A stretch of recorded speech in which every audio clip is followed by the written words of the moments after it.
Candice, ayun na. Ayun, nakita niyo tumatakbo na yung dalawa. Yung dalawa.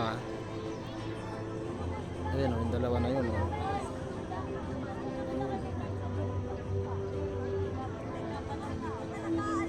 May kasabay siya. Hello po mga coaches po ng 3,000. Hello po sa coaches po ng 3,000 meter run.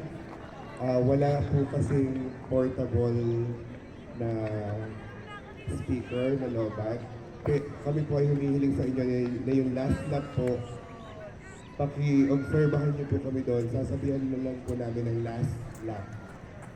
So yung last lap, hindi po kayo makakarinig ng putok or any signal sa amin, pero any sound, pero sasabihan po namin doon sa last lap. Nagpapakuha na po ako ng gamit sa delegasyon po namin. Okay, para babay lang po na. dumiretso na ng